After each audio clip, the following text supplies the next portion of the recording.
वातय मनः। ॐ शांति शांति शांति।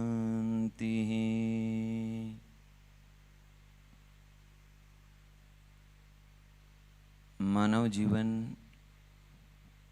उन्नति व उत्थान के लिए मिला है। इसीलिए इस सृष्टि में अनेक जीव हैं, अनेक प्रकार के जीव हैं। पशु जन्म के समय जिन योग्यताओं को लेकर के जन्म लेता है, पशु उन्हीं योग्यताओं को लेकर के मृत्यु को प्राप्त होता है।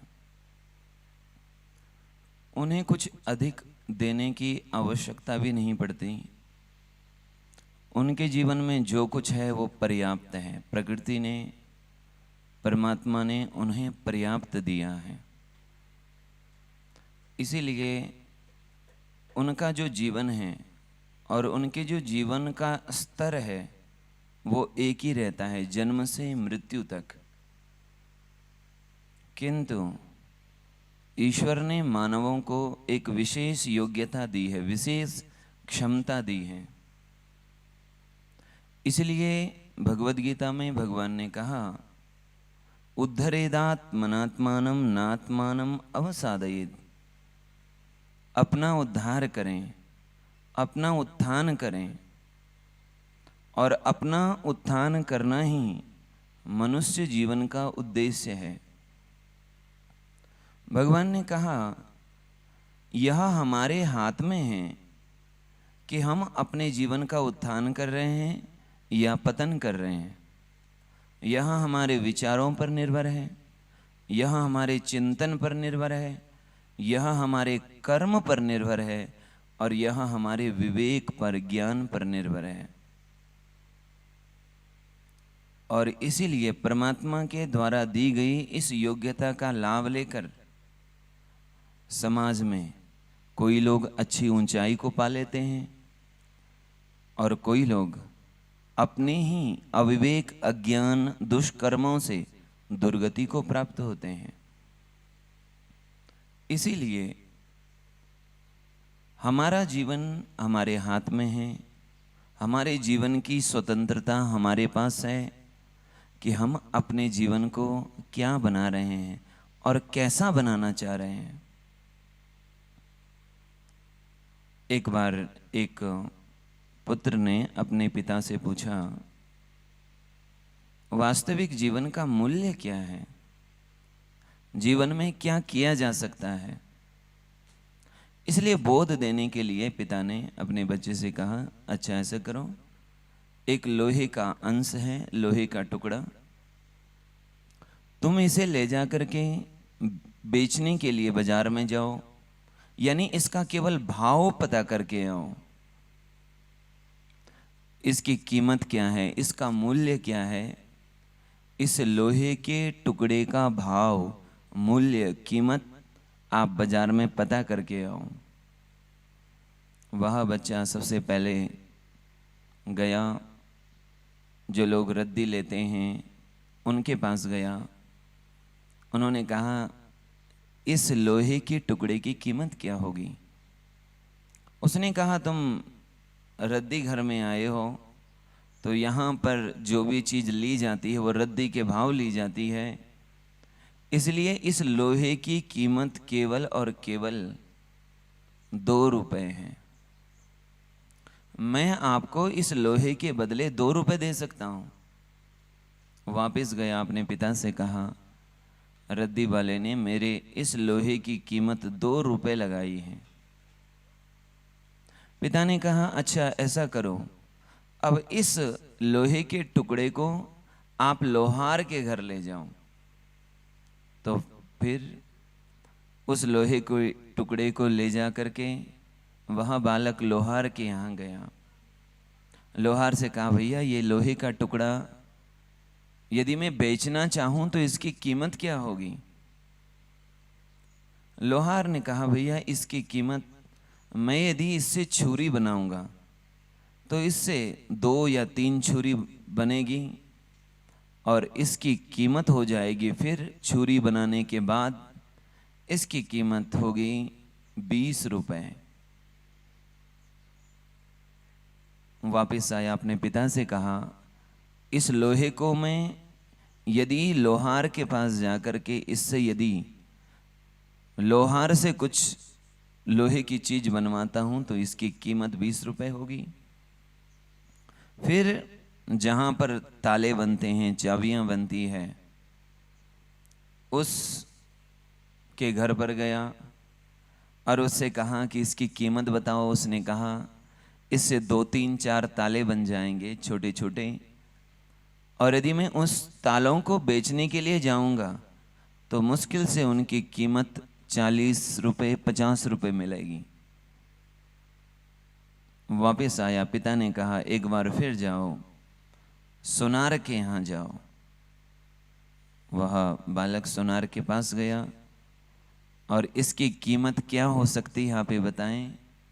सुनार ने कहा यदि मैं इसके घिस करके इस लोहे को बहुत सुंदर बनाऊं, इस लोहे में अनेक रत्न लगा दूं, इस लोहे की सजावट कर दूं और इससे शरीर पर पहनने वाले आभूषण बना दूं, तो इसकी कीमत होगी 200 रुपए। लोहा एक ही है, कीमत बढ़ रही है। फिर एक संत के पास गए, उन्होंने कहा यदि इस लोहे को पारस मणि का स्पर्श यदि हो जाए तो ये लोहा सोना बन जाएगा। पिता ने अपने बच्चे को समझाया, जीवन के संबंध में भी कुछ ऐसा ही है। हमारा जीवन भी उस लोहे की तरह है। चाहे तो उस लोहे को 2 रुपए में बेचो, चाहे उस लोहे को 200 रुपए में बेचो, या उसको किस भाव में बेचना है ये आपके ऊपर निर्भर है कि आप उस लोहे का विनियोग कहाँ करना चाहते हो, आप उस लोहे का उपयोग किस लिए कर रहे हो। वैसे ही मानव जीवन है। इस जीवन का उपयोग हम किस लिए कर रहे हैं, इस जीवन का उपयोग हम किस प्रकार कर सकते हैं जिससे ये जीवन दिव्य बने, महान बने, अच्छा बने, और ये हमारे ही हाथ में है। इसीलिए आप लोगों के लिए एक विशेष विधि हम लेके आए हैं जो आप लोगों की योग्यता, आप लोगों की क्षमता, आप लोगों की उपयोगिता, आप लोगों की पात्रता, आपके जीवन स्तर को और उन्नत बनाने में, और महान बनाने में, और श्रेष्ठ बनाने में उपयोगी होगा। वह है ध्यान। लेकिन ध्यान नाम सुनते ही आप लोग ये मत सोच बैठना कि ध्यान करना तो साधु संतों का काम है, वो लोग जंगल में बैठ करके ध्यान करते हैं। नहीं नहीं, ध्यान सबके लिए उपयोगी है, आपके लिए उपयोगी है, हमारे लिए उपयोगी है। इसलिए कोई कार्य करते समय हमारे लोग कहते हैं भोजन ध्यान से करो, ये काम ध्यान से करो, ये ध्यान से करो। जो भी हम कार्य करें वो ध्यान से करें। और ध्यान का अर्थ है मन की एकाग्रता, मन की निश्चलता, मन की शांति। जब हमारा मन एकाग्र होता है, स्थिर होता है, तो हम ध्यान में होते हैं। लेकिन इससे पहले ये समझ लें कि आखिर हमें ध्यान करना क्यों है। 2 चीज हैं। एक, ध्यान करना क्यों है, यानी ध्यान से हमें क्या मिलेगा, ध्यान का फल क्या है। दूसरा, ध्यान करना कैसे है।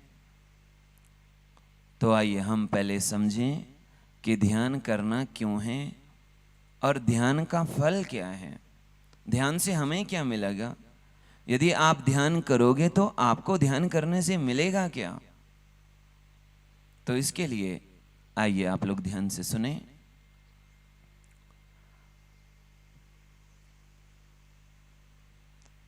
जब भी आप पढ़ाई करने बैठें उस समय मन इधर उधर भागता है, चंचल होता है। तो जरा विचार करके देखें कि जब हम पढ़ने बैठे हैं, थोड़ी देर पढ़े नहीं कि मन भाग गया, मन कहीं चला गया। तो जरा सोच करके देखिए कि हमारा मन पढ़ते समय जहां भाग रहा है, तो कहां भाग रहा है? दो जगह, एक अतीत में, दूसरा भविष्य की ओर। हम जैसे ही पढ़ाई करने बैठे हैं, वर्तमान में बैठे हैं, और हमारा मन अतीत और भविष्य की ओर भाग रहा है। अतीत में जो हमारे द्वारा किया गया है उसका चिंतन मन कर रहा है, और भविष्य की कल्पनाएं कर रहे हैं। अतीत जो बीत चुका है, अब रहा नहीं। भविष्य जो आने वाला है, वो भी अभी नहीं है। जो अभी नहीं है, ऐसे अतीत और भविष्य में हम मन लगा रहे हैं, और जो अभी है उस वर्तमान पर हम अपने मन को स्थिर नहीं कर पा रहे हैं।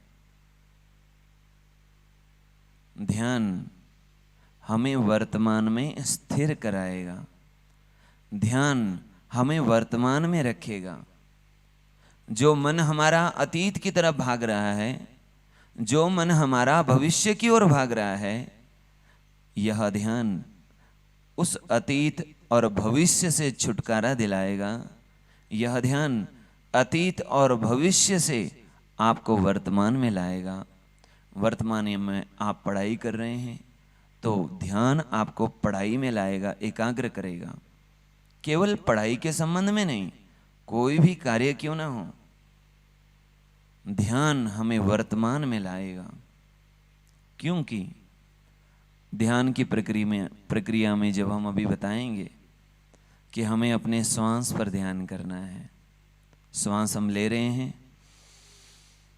और छोड़ रहे हैं, श्वास ले रहे हैं, छोड़ रहे हैं, ले रहे हैं, छोड़ रहे हैं। श्वास तो अतीत में नहीं है, श्वास भविष्य में भी नहीं है। श्वास क्या है? हमारा वर्तमान है, वर्तमान में चल रहा है श्वास। ध्यान करते समय भी उस श्वास को देखते देखते भी हमारा मन दो तरफ भागेगा। उस समय भी अतीत में भागेगा या भविष्य में भागेगा। लेकिन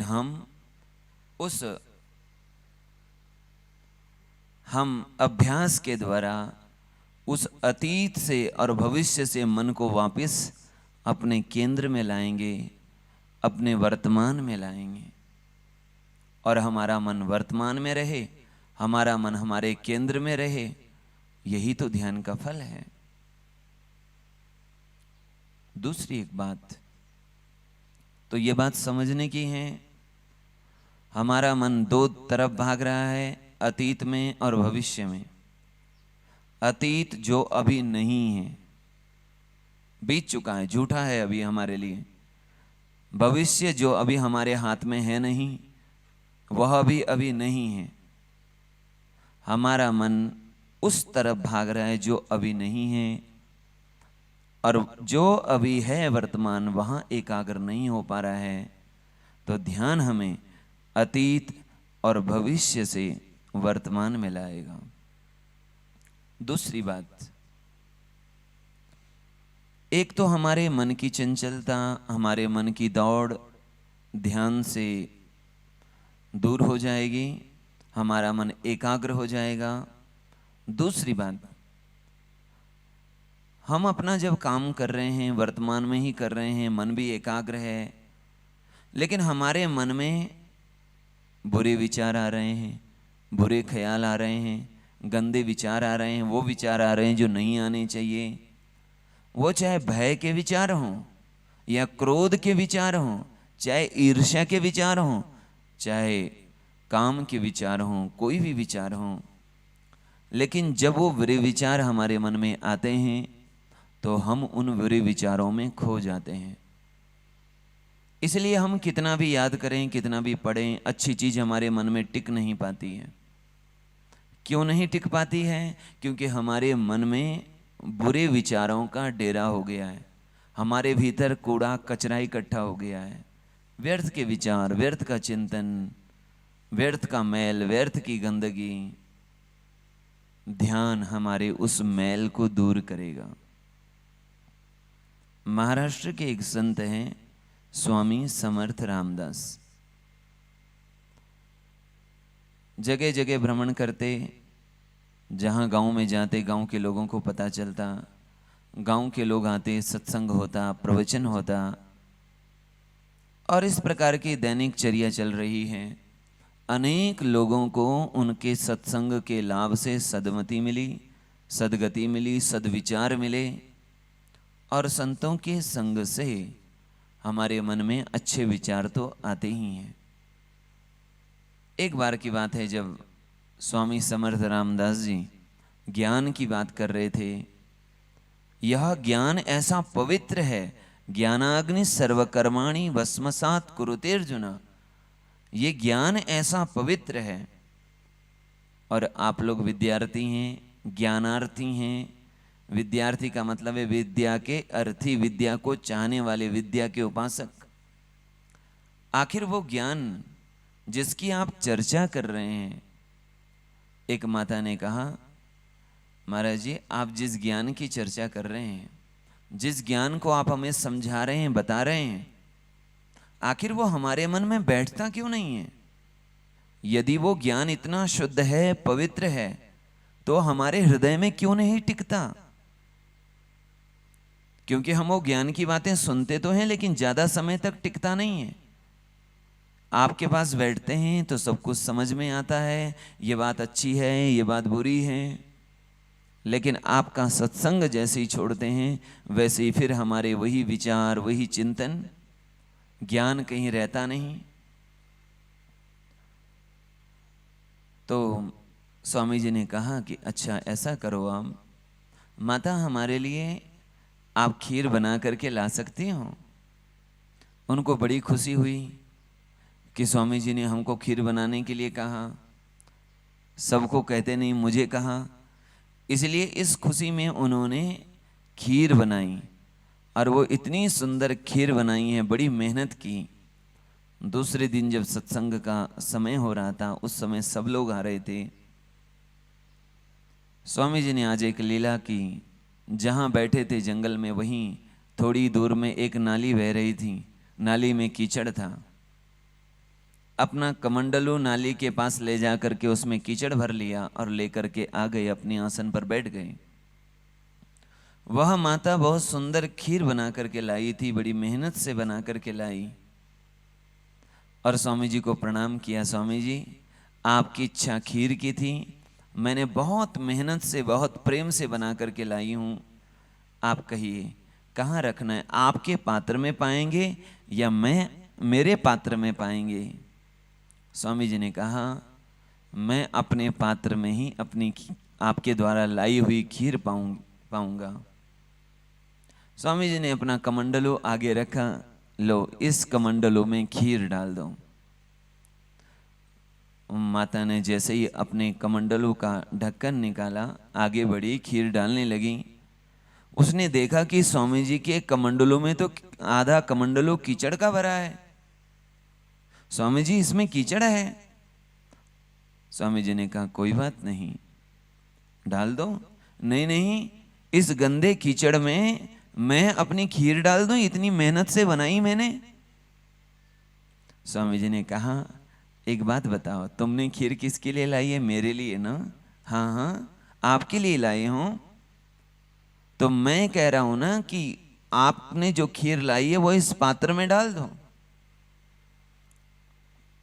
उन माता ने कहा स्वामी जी इतनी मेहनत से, इतने भाव से जो मैंने खीर तैयार की है, इस खीर को कीचड़ में डाल करके मैं खराब नहीं कर सकती, क्योंकि मुझे पता है यदि मैं अपनी खीर कीचड़ में डाल दूंगी तो वो कीचड़ खराब हो जाएगा। स्वामी जी इसमें एक बोध देना चाहते थे। स्वामी जी ने कहा यही तो मैं भी कह रहा हूं, तुमने अपने मन में, अपने हृदय में, अपने दिल में कीचड़ भर करके रखा है। कितने लोगों के बारे में आपके मन में द्वेष भरा है, कितने लोगों के बारे में ईर्ष्या भरी है, बुरे विचार भरे हैं, और उस कीचड़ के जैसे बुरे विचार वाले हृदय में आप कह रहे हो मैं अपना शुद्ध ज्ञान रख दूं, वो शुद्ध ज्ञान आपको दे दूं। जब तक हमारे जीवन में, हमारे दिल में, हमारे हृदय में जब तक गंदगी रहेगी, कीचड़ रहेगा, बुरे विचार रहेंगे, तब तक हम ज्ञान भी ग्रहण नहीं कर पाएंगे। इसीलिए यदि वह मधुर खीर का स्वाद लेना है तो उस कीचड़ का, उस कमंडलों में जो कीचड़ है उसको बाहर निकालो, पानी से उसको धो, फिर उसमें आप वह सुमधुर खीर का स्वाद ले सकते हैं। वैसे ही हमारे मन के जो गंदे विचार हैं, बुरे विचार हैं, हमारे मन की जो बुराइयां हैं, हमारे मन की जो गंदगी है, वह बाहर निकालनी है। और बाहर निकालना हो तो क्या करना पड़ता है? टेढ़ा करना पड़ता है, थोड़ा बाल्टी को, पात्र को झुकाना पड़ता है और फिर पानी से साफ किया जाता है। वैसे ही हमारे भीतर यदि कोई बुराइयां हैं, हमारे भीतर यदि गंदगी है, बुरे विचार हैं, तो हम परमात्मा के सामने, गुरुजनों के सामने अपने उस कीचड़ को बाहर निकालें। और वह कैसे सफाई होगी? तो उसी के लिए है भगवान, उसी के लिए है ध्यान।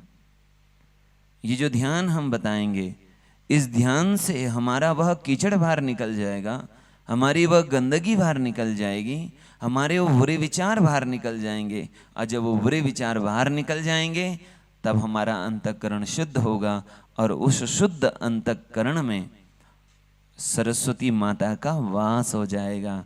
और सरस्वती माता का वास यानी ज्ञान का वास हो जाएगा।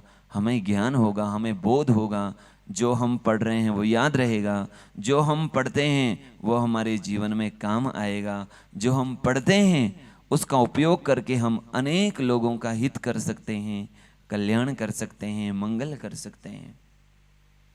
इसीलिए मन की एकाग्रता हो या मन की पवित्रता हो, वह ध्यान से होगी, परमात्मा की भक्ति से होगी। तो इसीलिए आप लोग मन से ध्यान करने का संकल्प लें। और ये ध्यान, जो प्रक्रिया हम आप लोगों को बता रहे हैं, यह ध्यान आपके कल्याण के लिए है। यह ध्यान आप अपने भले के लिए करोगे, अपने कल्याण के लिए करोगे, अपने फायदे के लिए, अपने लाभ के लिए करोगे, किसी दूसरे के लिए नहीं करना है। आप अपने लिए करोगे, इसलिए ईमानदारी से करना है, निष्ठा से करना है, भाव से करना है, श्रद्धा से करना है। निश्चित ही यदि आप रोज करोगे आपको लाभ होगा, आपका जीवन स्तर और अच्छा होगा। तो आइए अपने अपने जगह पर आराम से बैठ जाएं, आराम से पालती मार के बैठ जाएं जहाँ भी आप बैठे हैं। और पालती मार करके बैठने के बाद अपने अपने नेत्र बंद कर लें।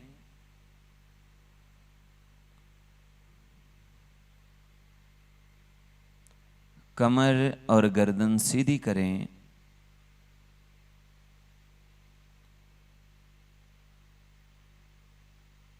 शरीर को पूरा ढीला छोड़ दें, पूरा ढीला, शांत होकर के बैठें। शरीर से, मन से निश्चिंत होकर, स्थिर होकर के बैठें। अपने लाभ के लिए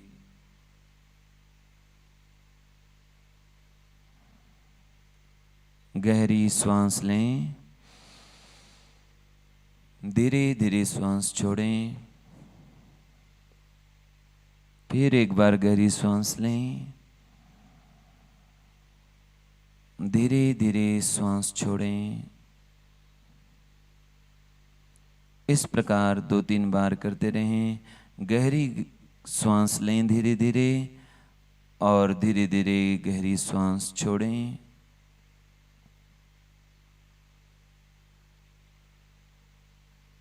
शांत चित्त से अपने मन को एकाग्र करें अपने श्वास में। अब श्वास को सहज छोड़ दें, यानी गहरी और लंबी श्वास नहीं, जो सहज श्वास चल रहा है उसी पर मन को एकाग्र करना है। अपने नाक के द्वार से देखें, अनुभव करें, महसूस करें, श्वास स्वयं धीरे धीरे भीतर आ रहे हैं और हमारे श्वास बाहर जा रहे हैं।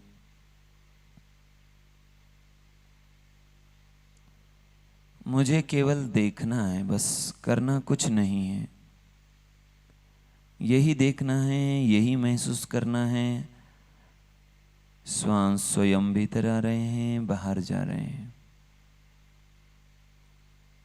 सहज श्वास जो 24 घंटे स्वयं चलते हैं, सहज चलते हैं, उस श्वास पर मन को एकाग्र करना है। श्वास भीतर आ रहे हैं, बाहर जा रहे हैं। मैं केवल अपने श्वास को देख रहा हूँ, अनुभव कर रहा हूँ, महसूस कर रहा हूँ।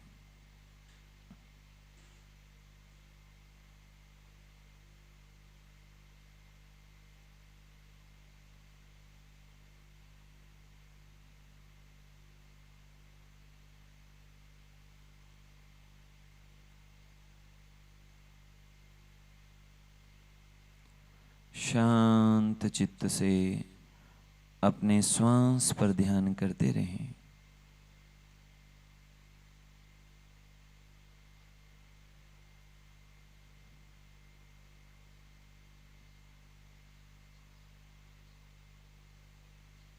ध्यान करते करते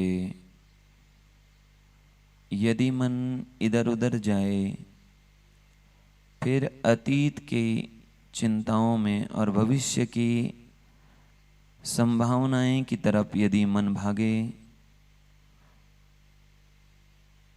तो उस मन को वापस अपने श्वास में ले आना है। मन को वापस अपने श्वास में एकाग्र करना है। मन बार बार इधर उधर जाए भी तो कोई बात नहीं, धैर्य रखना है। और यदि हम धैर्य रखेंगे तो कामयाबी मिलेगी। धीरे धीरे हमारी एकाग्रता बढ़ती जाएगी। मन को वापस अपने श्वास में एकाग्र करना है।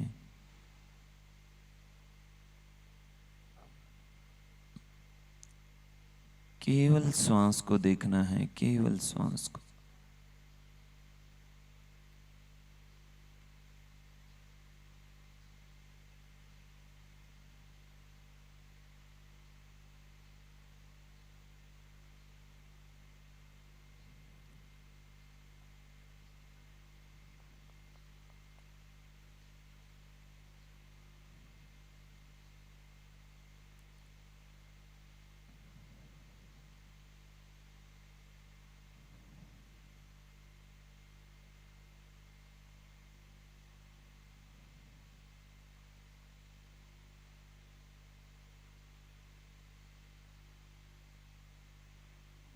और यदि कर सकें तो इस श्वास में भगवान का नाम भी करें।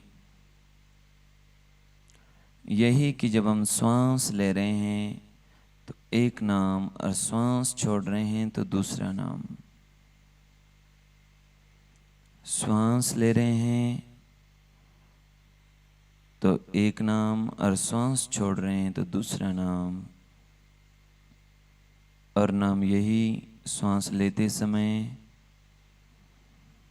राधा नाम श्वास लेते समय और कृष्ण नाम श्वास छोड़ते समय, इस प्रकार राधा कृष्ण राधा कृष्ण श्वास ले रहे हैं, छोड़ रहे हैं, ये नाम चलता रहे।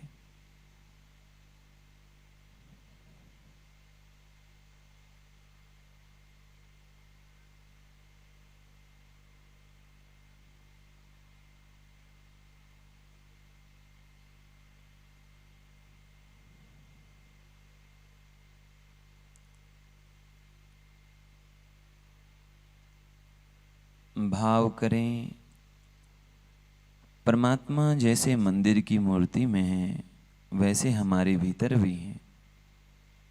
वह हमारे रोम रोम में है, हमारे तन में है, मन में है, रोम रोम में है।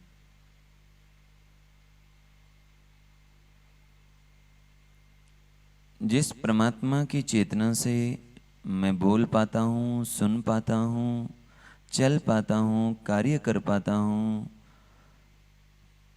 वह परमात्मा की चेतना शक्ति मेरे भीतर है, मेरे रोम रोम में है, जो मेरे तन को, मन को पवित्र कर रहे हैं, शुद्ध कर रहे हैं। जैसे मेरे भीतर परमात्मा का वास है वैसे बाहर भी सबके भीतर उसी का वास है। कोई अपना हो या पराया, देश का हो या विदेश का हो, बड़ा हो या छोटा हो, कोई भी हो, सबके भीतर हमारे ही ईश्वर का वास है। वह सबके भीतर है। तुझ में राम, मुझ में राम, सब में राम समाया है। सबसे कर लो प्रेम, जगत में कोई नहीं पराया है। सब अपने हैं, कोई पराया नहीं है। मैं सबको अपने हृदय से लगा रहा हूँ, सबको अपने हृदय से लगा रहा हूँ। सब मेरे अपने हैं, कोई पराया नहीं है। सबके प्रति मंगल की कामना, सबके प्रति मैत्री की भावना, सबके प्रति करुणा की भावना, आत्मीयता, सबके प्रति सौहार्द का भाव, सबके प्रति मंगल का भाव। सबका मंगल हो, सबका अच्छा हो, सब सुखी रहें, सब स्वस्थ रहें।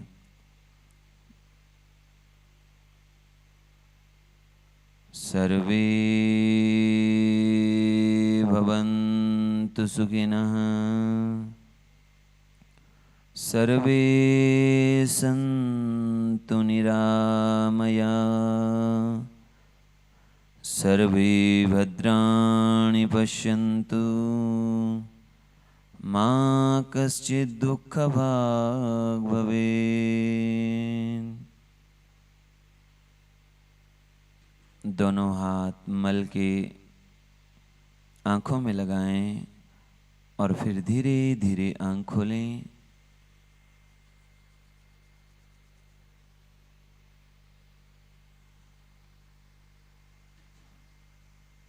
आँख खोलने के बाद भी हमारे मन की स्थिरता, हमारे मन की ये शांति बनी रहे, इसी में हमारा भला है, इसी में हमारा कल्याण है। एक चीज़ ठीक से समझ लें, ध्यान हमारे मन को शांत करता है, शुद्ध करता है, एकाग्र करता है। जब हमारा मन शांत होता है, एकाग्र होता है, शुद्ध होता है, तब हमें सुख की अनुभूति होती है, तब हम एक अच्छे इंसान होते हैं, तब हम बहुत अच्छे विचार हमारे मन में आते हैं, तब हम बहुत कुछ अच्छा करते हैं और कर सकते हैं। लेकिन जब हमारे मन में बुरे विचार होंगे, हमारा मन अशांत होगा, विचलित होगा, मन में दोष होंगे, तो उस बुरे विचलित मन से कोई अच्छा कार्य नहीं हो पाएगा। उस विचलित मन में, चंचल मन में चंचलता यदि बढ़ेगी तो हम अच्छा कार्य, अच्छे विचार अपने मन में नहीं ला पाएंगे। सीधी बात है, यदि किसी को बहुत ज़्यादा गुस्सा आ गया है, उसको बोलो कि तुम उसके साथ गले से लगो जिसके प्रति तुम्हारे मन में गुस्सा आ रहा है। जिसके प्रति आपके मन में बहुत गुस्सा आ रहा है, आपको कहा जाए कि उससे गले लगोगे तो लग नहीं पाओगे, क्योंकि भीतर गुस्सा भरा हुआ है। लेकिन यदि आपका मन शांत है, जैसे भी ध्यान करके शांत है, तो आपको यदि कहा जाए कि आप अपने बगल वाले को गले से लगाओ, हृदय से लगाओ, तो आप लगा पाओगे, मन से लगा पाओगे। तो एक ही बात है, यदि आपका मन शांत है, यदि आपका मन एकाग्र है, तो आप संसार में हर वो चीज कर सकते हो जो आप करना चाहते हो। आप संसार में वो बन सकते हो जो आप बनना चाहते हो। बहुत क्षमताएं परमात्मा ने आपको और हमको दी है, तो आप लोग बड़ी निष्ठा से करें। मुझे विश्वास है कि इससे आप लोगों को बहुत लाभ मिलेगा और आपके विद्यालयों को भी लाभ मिलेगा। हमारे सभी विद्यालयों के सभी प्रधानाचार्य महोदयगण एवं सभी आचार्यगण, जिनकी सबकी बड़ी भावना भी है, आप सब भी चाहते हैं किस प्रकार का कार्य विद्यालयों के लिए हो, तो मैं विशेष एक बार विद्यालय परिसर के, विद्यालय के सभी अधिकारी महोदय एवं प्रधानाचार्य महोदय एवं सभी को बहुत बहुत धन्यवाद देता हूँ कि आप लोगों ने अपने विद्यार्थियों के विषय में अपने विद्यालय में इस प्रकार का विचार रखा कि हमारे विद्यार्थियों को भी लाभ हो। आपकी भावना विद्यार्थियों के मंगल के लिए है। तो एक बार फिर आप सभी को हृदय से जय जय।